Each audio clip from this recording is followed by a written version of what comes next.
பெரியாரிஸ்டுகள் சீமானுக்கு எதிராக ஆங்காங்கே பல போராட்டங்களை நடத்தி வருகின்றனர்.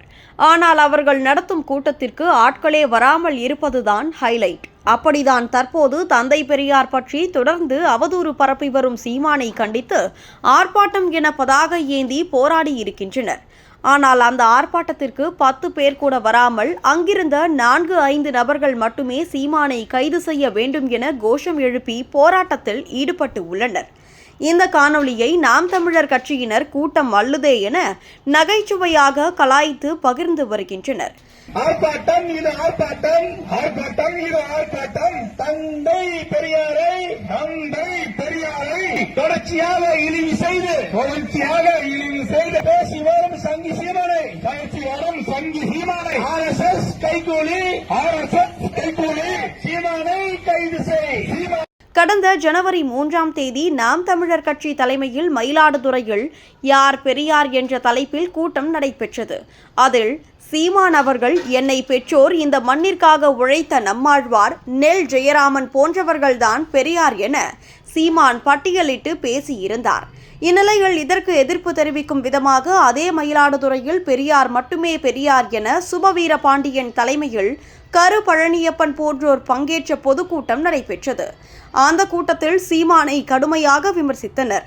ஆனால் அங்கும் அவர்கள் எதிர்பார்த்த அளவு கூட்டம் வரவில்லை. மேலும் உள்ளரங்கு கூட்டம் ஒன்றும் நடைபெற்றது. அந்த கூட்டத்திலும் அரங்கமே காலி சேர்களுடன் காணப்பட்டது. இந்நிலையில் தற்போது மீண்டும் சீமானை கைது செய்ய வேண்டும் என பெரியாரிஸ்டுகள் போராட்டத்தை அறிவித்து இருந்த நிலையில் அந்த கூட்டத்திற்கும் ஆட்களே வராமல் வெறும் 10 பேர் மட்டுமே கையில் பதாகைகளுடன் சீமானை கைது செய்ய என போராட்டம் நடத்தி வந்தனர்.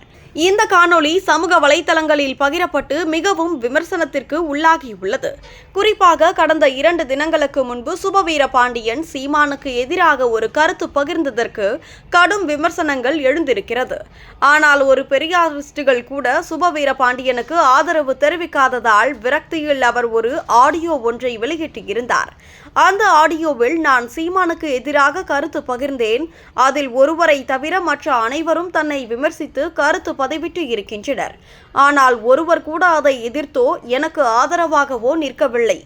நான் மட்டும்தான் வேலை இல்லாமல் வெட்டியாக இருக்கிறேன். நீங்கள் அனைவரும் வேலை பார்த்து கொண்டிருக்கிறீர்கள் போல என விரக்தியின் உச்சத்திற்கே சென்று புலம்பி ஆடியோ வெளியிட்டு இருந்தார். இது மேலும் நாம் தமிழர் கட்சியினர் இடையே கேலி விதமாக மாறியது.